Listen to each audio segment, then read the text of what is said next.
All right, so here's a little update on my next engine for my Race Samurai. Working on putting together. I've been collecting parts and getting pretty close. So I had last one. Talked about this block. I did have it checked out at the machine shop. It's never been bored, so it's still stock bore.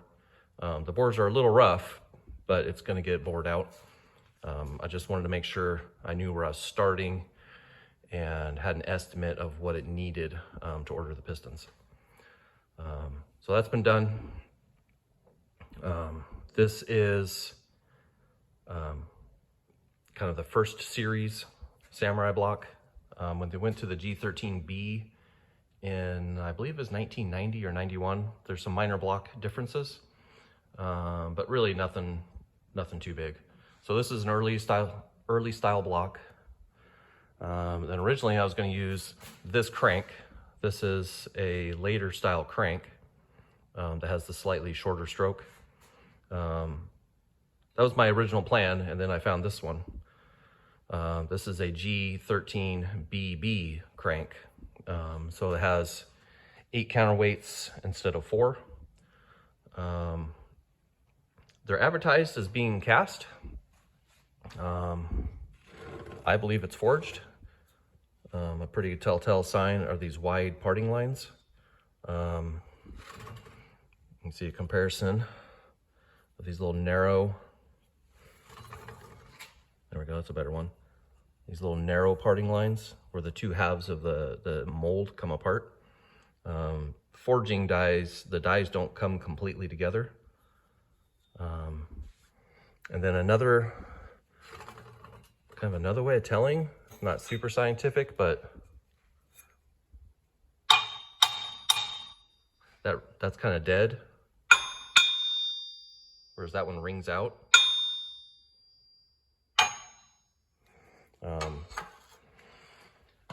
Not 100% saying that's what it is, but that's my feeling. Just seems like a much stouter crank, and it's brand new. I was able to find like a new old stock Suzuki crank. So a G13BB is it's a 1300cc 16 valve single cam engine that in America was used in Chevy Metros, the 4 doors for sure. I don't know if it was in the 2 doors. But kind of like the latest iteration of the 1300. So I'm gonna go with this guy. There's some minor differences here I like too. This snout where the cam gear or the crank gear sits on is a little longer because the gear protrudes past by quite a ways. So this will be supported better. And something I didn't think to look at until I wasn't sure if the keyway itself is larger. It looks like the key's the same size. You can kind of see from the end of the keyway how much longer that snout sticks out. See, and this crank's a little beat up there. Like this may have come loose and rattled on there. It's pretty common. So brand new crank, so I don't have to deal, this seemed to measure out okay to where I wouldn't have to have it undersized, but it's just nice to have something that's brand new. So this will get bored. I'm going with these Keith Black Hyper Eutectic pistons. And I think I talked about this before, but these have a 19 millimeter wrist pin, which is what the 1.6 uses, as well as the Swift GTI engines with the twin cam 16 valve head. So using this lets me use like off the shelf forged connecting rods. So these will be paired up. And then I've got a genuine Iazin OEM style oil pump. And kind of the last thing I've got right now. So these are an open deck engine, and I found this guy. I don't know if I'm holding it the right way, but this kind of gets pressed in. So this will help strengthen the block, keep the cylinder bores from kind of not migrating, but moving around in the block, which, you know, can happen with big boost, which, you know, you get movement in here and it can take out a head gasket. And it's just bad on the block. You know, you don't want things flexing. So this is from a company called Suzuki RD, or Suzuki Racing Development. They're out of Florida, and they do a lot of the Swift GTI stuff, which Swift GTI also has an open deck. Basically the same block. So yeah, this is kind of cool. That was one thing I'm a little worried about, because I'm going to be pushing this engine pretty hard. I'm hoping to make like 200 horsepower with this thing. So I feel pretty good about that. You know, obviously this is going to get cleaned up when it gets machined and everything. And then kind of the last thing is the, some people ask me like why I'm doing a 1.3 instead of a 1.6. 1.6s have a pretty big issue with the blocks cracking.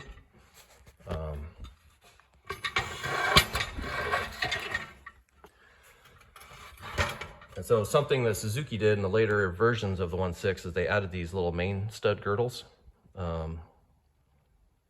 So I picked up a set used that I figured I'd throw on this block. The 1.3s don't have the crack issue, but you know, more strength doesn't hurt. So these just kind of help bridge these together from having any flex in kind of the fore and aft direction.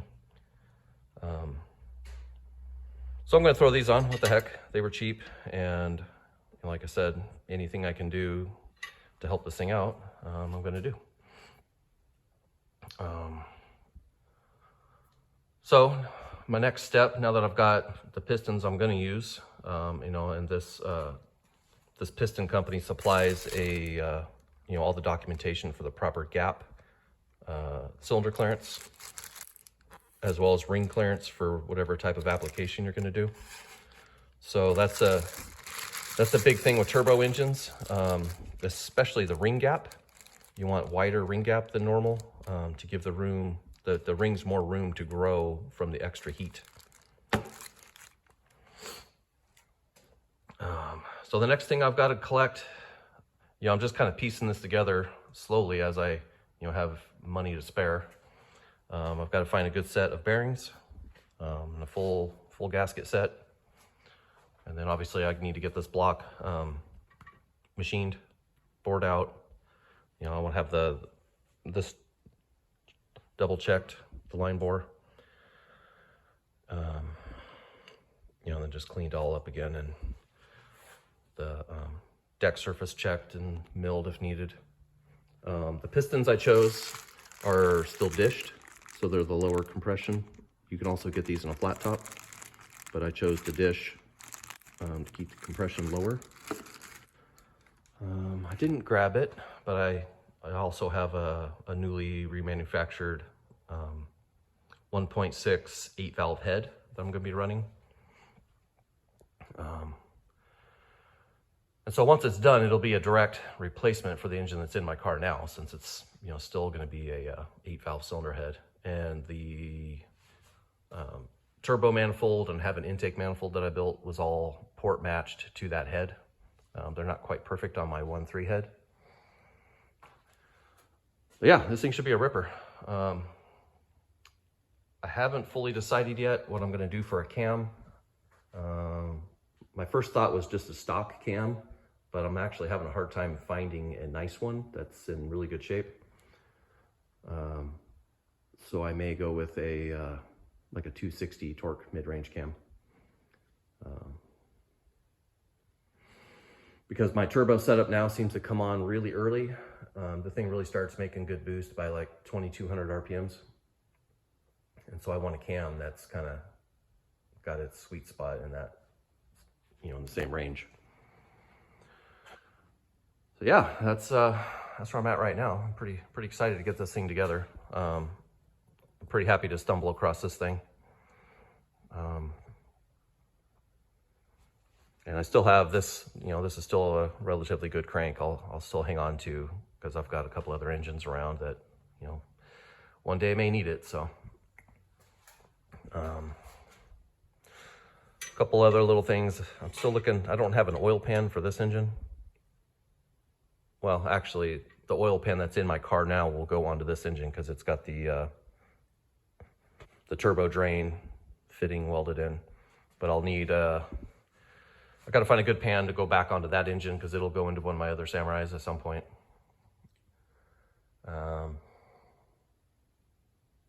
Yeah, just little stuff. I don't know that I have, this was a complete engine when I tore it down, but I tore it down years ago.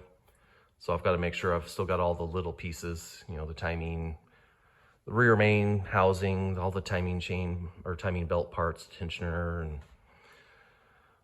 all that stuff. I should have it, but just got to dig through all my boxes of junk and get it all together and cleaned up. So I'm working hard to try to get this done before the next sand dune season.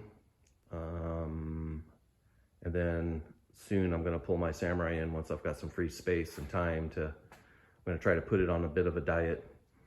And I'm thinking about cutting the sides out too to make opening doors so I don't have to climb in through the windows anymore. Because I really don't plan on racing it in any serious like desert racing or King of the Hammers anymore. It's just too expensive and too far away from where I live. So my main goal is sand dunes and rallycross racing, which doesn't require the solid door bars and stuff. So yeah, pretty excited. I'm really looking forward to getting this thing dialed in, and I'll have to have it retuned, but I'm hoping this will kind of be all a better pairing of stuff